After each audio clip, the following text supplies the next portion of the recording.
Yeah, 1/16. Okay. So I want to make that round.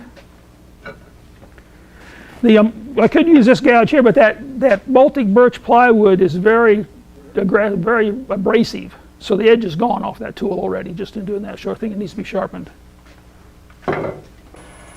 Okay, this is a spindle here, and I'm going to go up about 1800 RPMs on this. And I'm going to do the same thing. I want to use this is another bowl gouge. I'm just going to use the wing like I did before, similar to what you'd have with a skew.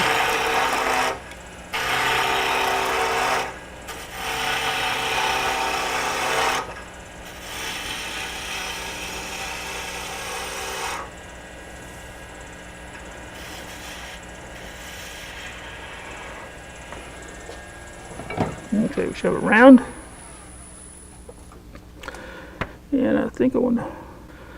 Okay, I'm going to put a tenon, a 5/8 inch diameter tenon, about a ½ inch deep on one end here.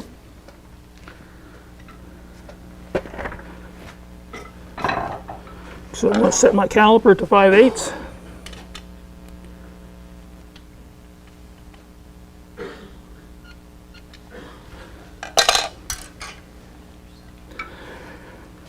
And for this, I'm going to use, I could have used that little thin parting tool. I'm going to use, this is called a beading and parting tool here, just a bit wider.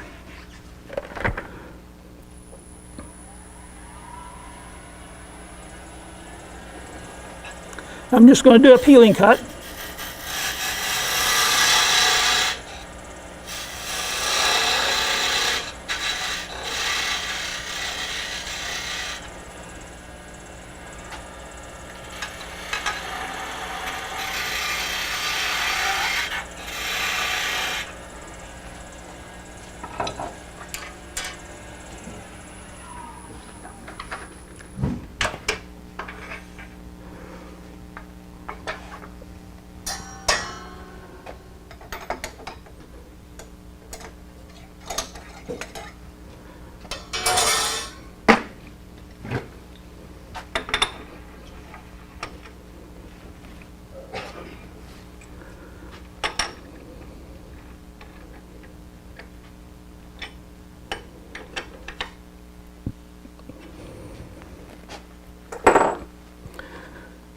Okay, that's not running quite true there. Of course, you can't see it from that distance, but it's not. It's wobbling a little bit. So I need to clean up that end and make a new center point. And here I just got a little ½ inch oval skew.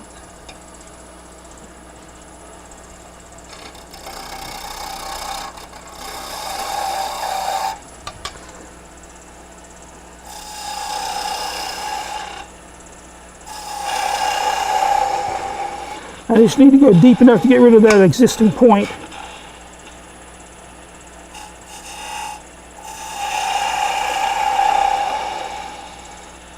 And I want to mark the center.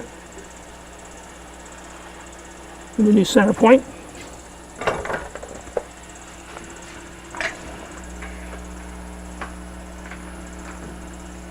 Okay, now I want to make a tenon on here that's going to fit into that hole. That was a 1 1/16 inch. So reset my caliper to 1 1/16.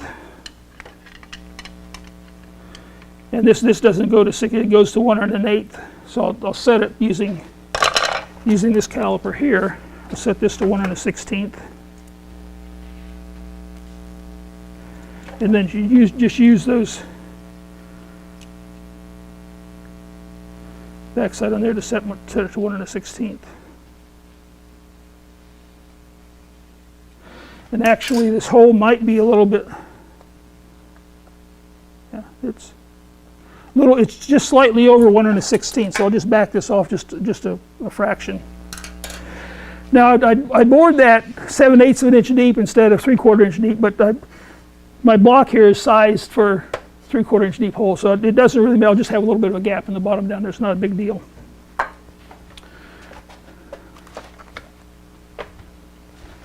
Okay, so I want to come back here. I want to make this tenon 1 1/16 and 10, and I want to make it 3/4 of an inch long.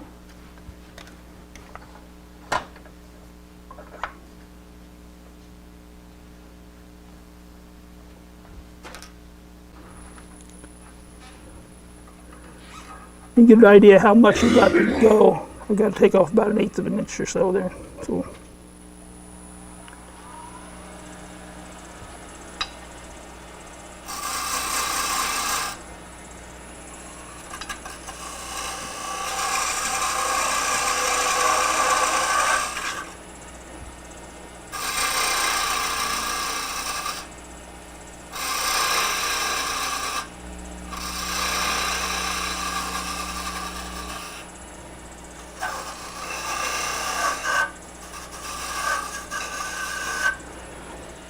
And then I'm just going to use the point on here just to relieve that corner a little bit. And then take any fibers off of here that got rolled over. In fact, it'll come down like this and give me a nice clean edge there.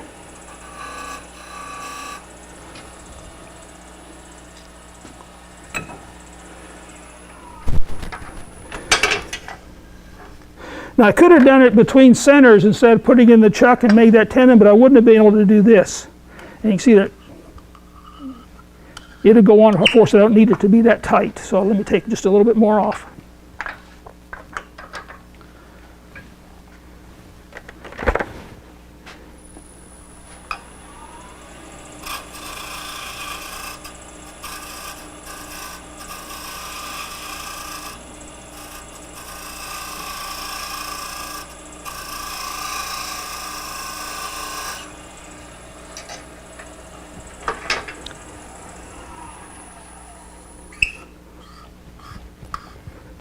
Yeah, it's good tight fit there.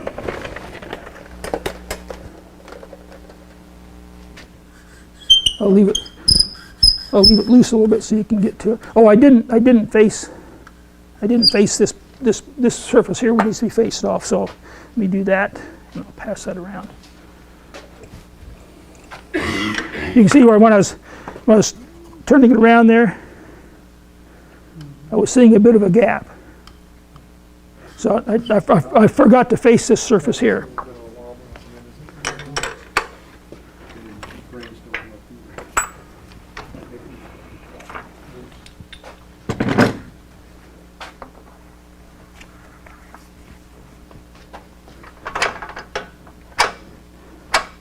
You always want to take the point out of that in there when you're coming in like this. It makes a nice little divot in your elbow if you leave it in there. We don't want to know why. Know that. Yeah, what I say that rule number 1 is don't get blood on your work. The job not bled on is not well done.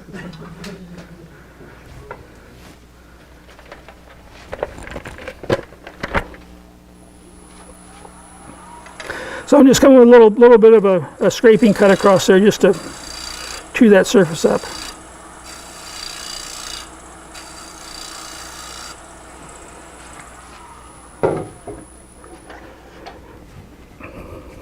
Dan, do you ever find that what is tight today may not be tight tomorrow?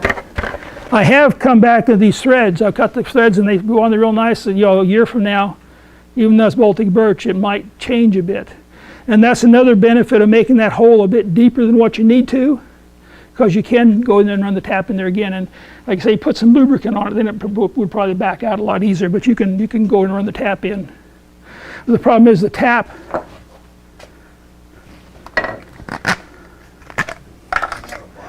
It's not a bottom tap, so it's tapered down here at the end, so you don't get a full cut all the way down here. So it's about that far down before you get a full cut. So having a little bit extra space down there in the bottom of your threads allows you to get in farther to get those threads cleaned up. Yeah, I have had that where it doesn't want to thread on as nice as what it used to, and just run the tap through it again. So do you find if you make one of these in the winter time, make it in the winter time, and you got it's kind of a force feed into this, and then in the summer with the higher humidity, is it a tighter fit? Yeah, probably. But the nice thing about this, that doesn't change. Well, other than have to do that. If I find out that whatever I got in there has changed, I just put it in there and cut it off and re-drill the hole and put another one in there. I've still got my fixture. I haven't done anything to my fixture.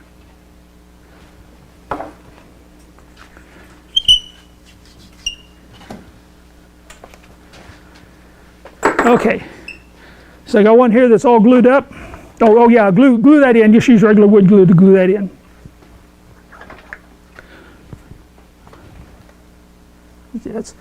That was glued in. That's not running that true. So first thing I want to do is I'll cut this off here. Now the length of this is sized for one of these ornaments. Oh, for this, I'm going to be doing this one here. I'm going to put a 1/4 inch tenon on it, about 7/8 of an inch long. So the first thing I need to do is remove that that bit there.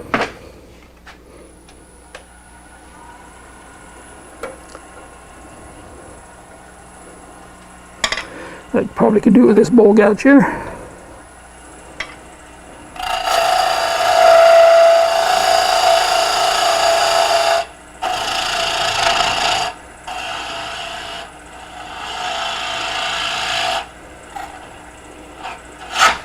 I can tell that that gouge is not wanting to cut like it did before. It's dull.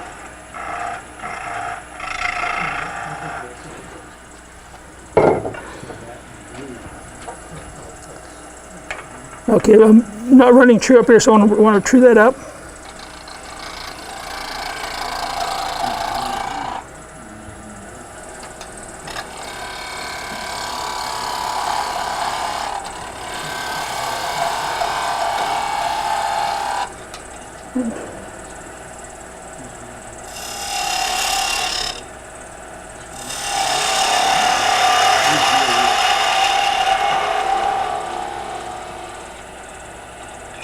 Okay. Again, mark my point.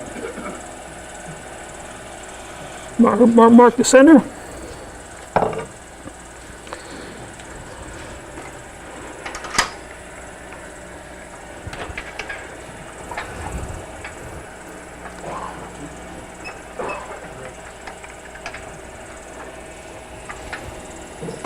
Okay, now I want to make a tenon 3/4 of an inch in diameter, 7/8 of an inch long, or slightly less than 7/8 of an inch long.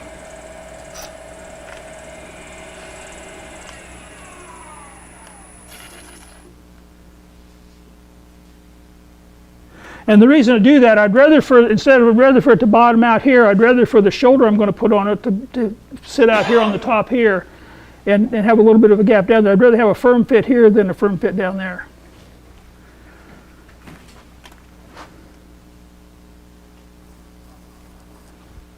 Okay, this needs to go down to 3/4 of an inch. So I'll set my caliper.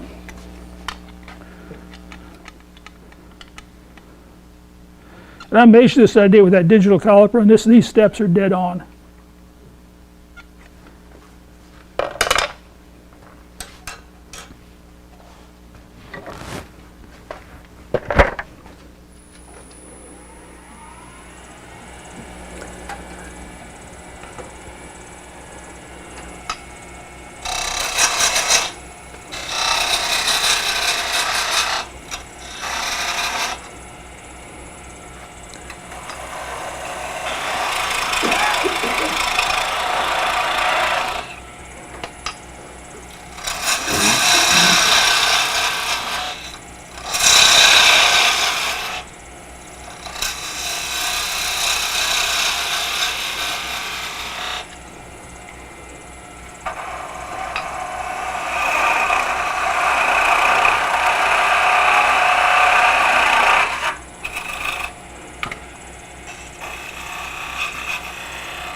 Okay, I want to clean up that shoulder.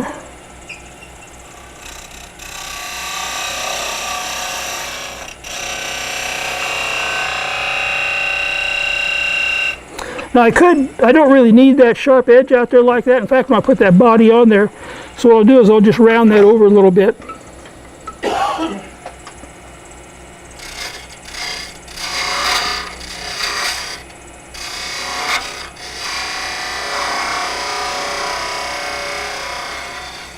I want to leave about 1/8 of an inch of nice flat surface on the end for the body to fit onto.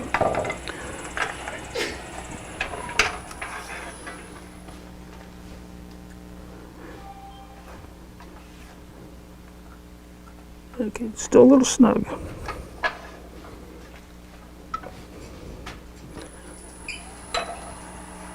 Well, I always relieve the point there a little bit.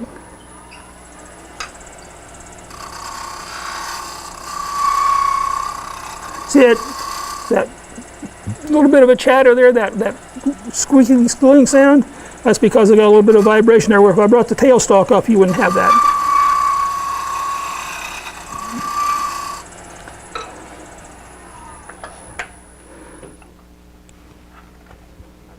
Okay. Okay, there's the jig then for the body, to be able to reverse the body on that ornament. And like I say, you could use that same one to reverse the top up here too, but you only got 1/4 of an inch depth there, so it wouldn't be that firm of a fit. Okay, the next thing, we're running out of time. Next thing then, if you want to stick in, I'll finish the whole thing, but if you get tired, go ahead.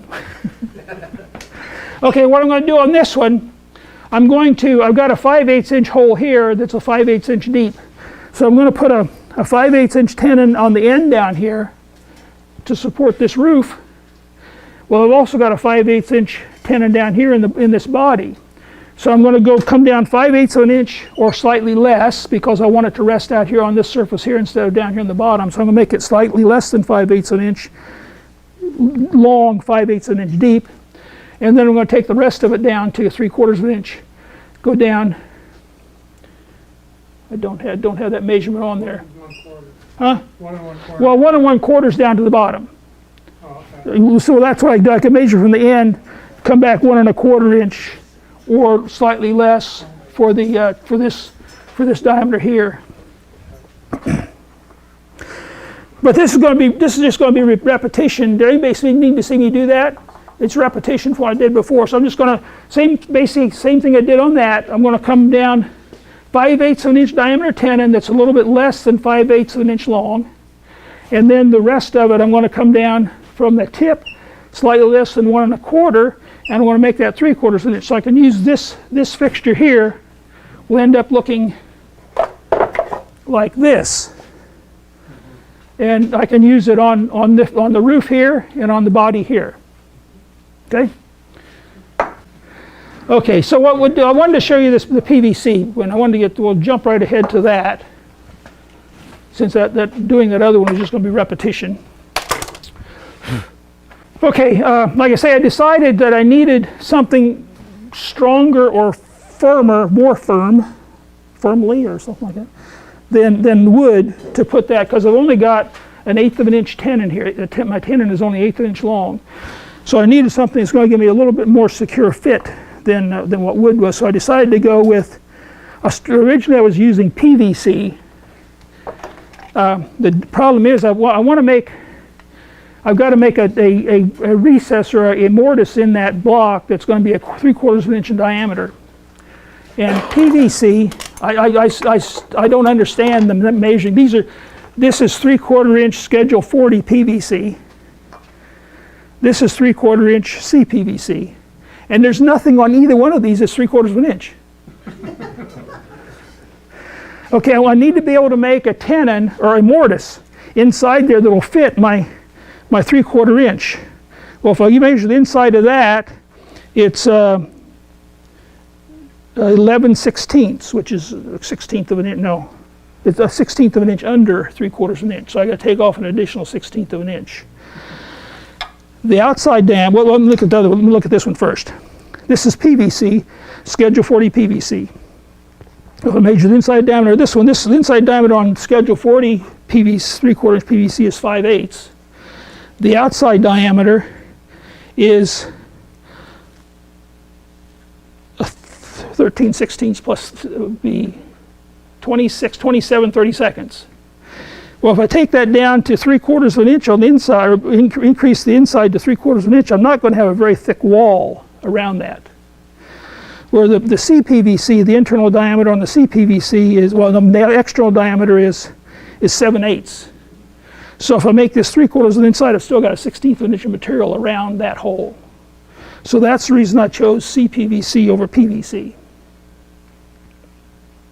And I didn't know what the difference was with the CPVC. This is polyvinyl chloride. This is chlorinated polyvinyl chloride, and it can withstand higher temperatures and pressures. is what the CPVC does. It's more for industrial stuff. Withstands freezing better. Yeah, well, temperatures. However, I think this cuts better than what this cuts. This does not like to be sliced. You have to scrape this, because I tried with a skew and it was just digging out chunks with the skew, where I've done it with the PVC before and I was able to, with the skew, and clean it off. However, with the scraper, it works okay with the scraper. So, let's see, the first thing I need to talk about is, okay, originally I was using the next size larger of PVC as my external, because I can't, if I just glued that in, I would only have a 16th inch material sticking out and it wouldn't be very strong. So I wanted to make the wall a bit thicker. I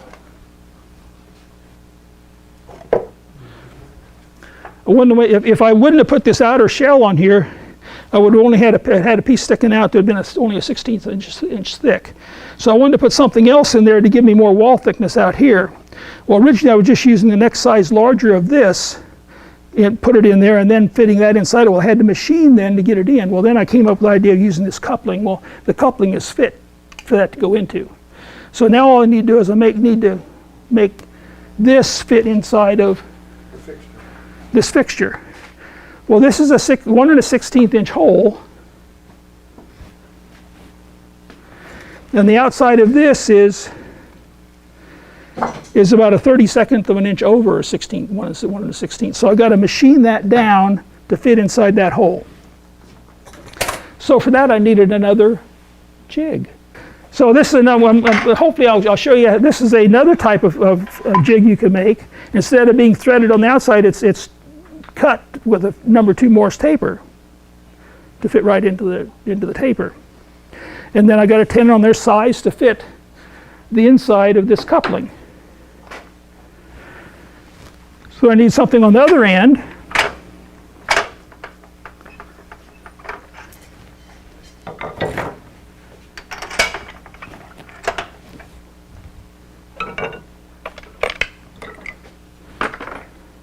Here's my one-way live center. Now this is one I did the other day when I was in a rush. I just drilled it and threaded it. And you can see the threads are pretty rough in there. But there's still enough thread there to hold on and give me a firm fit. Got to be a good smooth fit.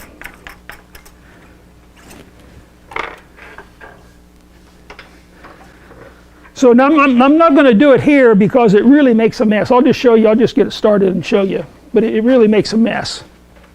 So I've got at home I got my vacuum sitting there to suck as much of it in as I can.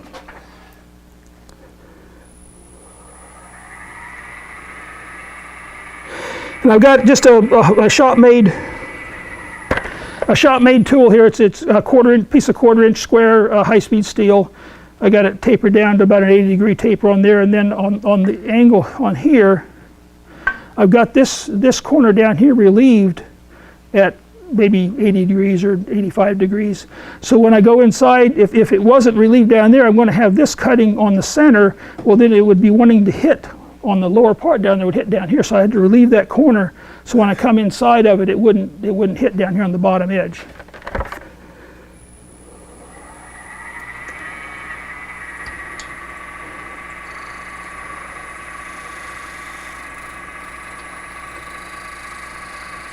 So I just make it 3/4 of an inch long. I just go back and forth, just scraping off until I get it down to fit the inside of that fixture hole. And it gives you a pretty smooth surface.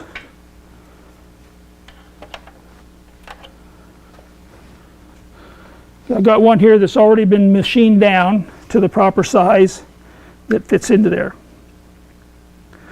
Okay, so I could just glue it in like that, but I thought, well, it'll give me more support if I support the inside also.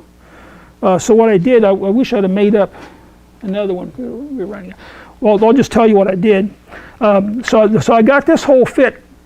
Got the PVC or CPVC is machined down to fit snugly. I don't want it to tight fit because I want to be able to take it out in one of the steps. So it's not a sloppy fit, but it's a loose fit.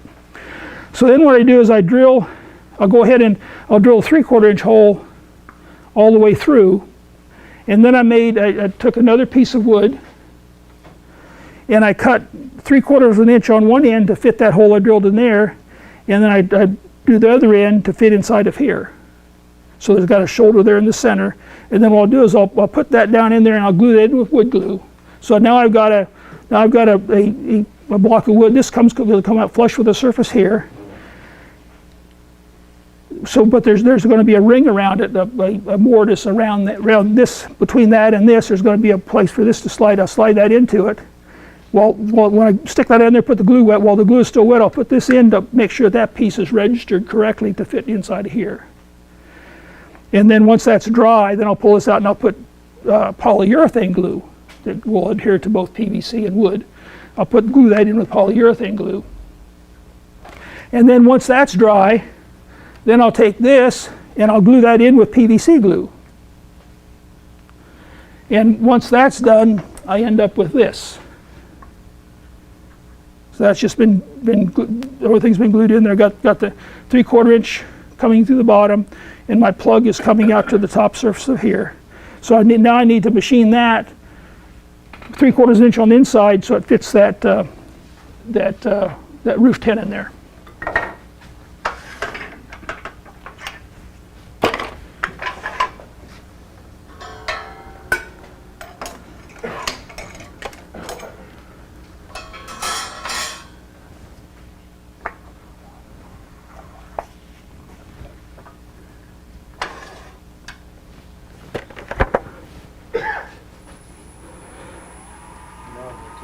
Now we'll be able to smell the PVC cutting, burning and melting. And so first I want to clean this surface off here. And now I need to go in, I need to take out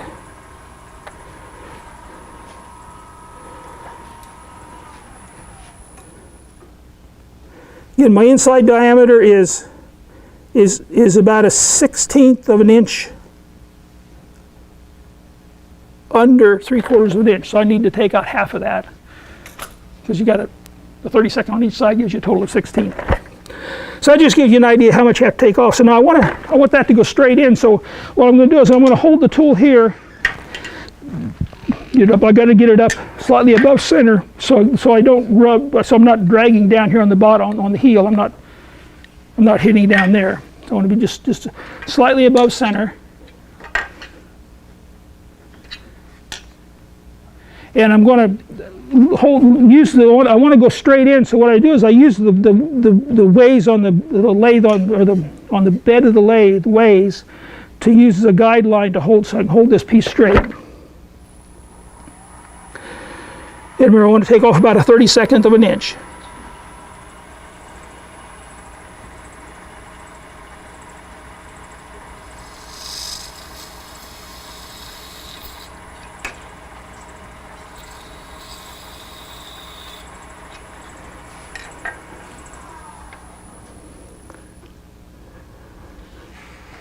Just had it.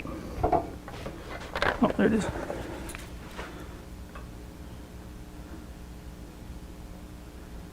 And I went about 1/100th too far.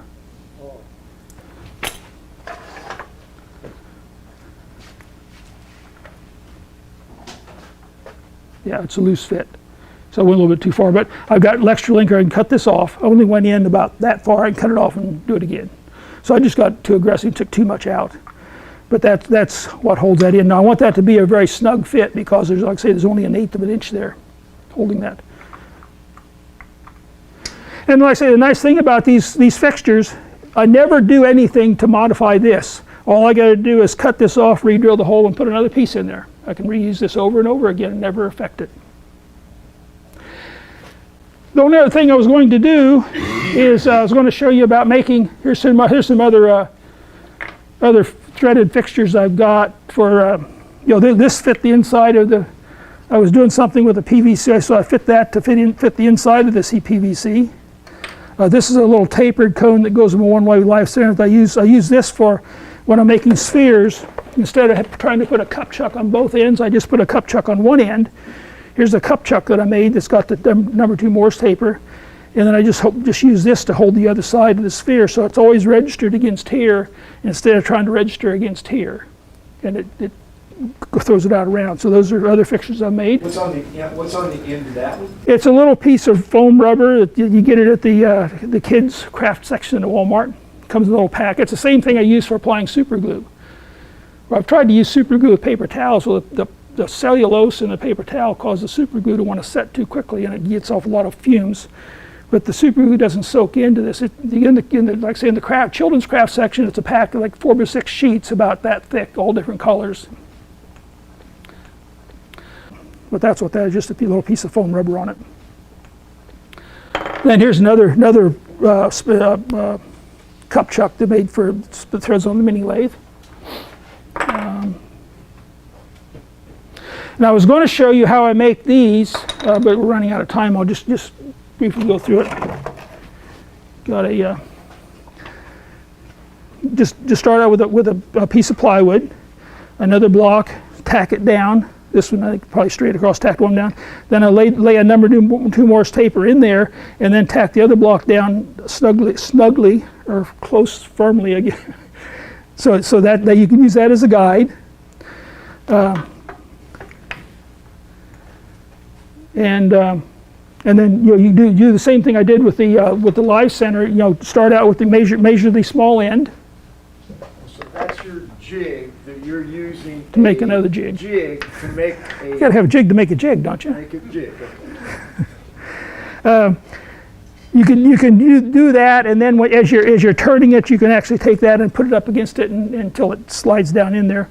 Or the same thing I did with the other one. I just measure the small diameter part down to that diameter, measure the length, measure the large diameter part down to that, and then just make a smooth cut between the two, and then just use a straight edge. You can put a straight edge on it and make sure you don't have lumps and bumps on it. If you do, then once you get it done, you can actually stick it up into the taper and turn it like that, and then pull it out and look and see if you've got any shiny spots. If you've got a shiny spot that's a bit high, well, take that shiny spot off. I wouldn't use sandpaper because you might leave abrasive in the wood, and then you're going to score up the inside of your taper. So use a scraper or a skew, remove the shiny spot, and then just keep doing that over and over again until when you take it out you don't see any shiny spots. I think that's about it. Anything else?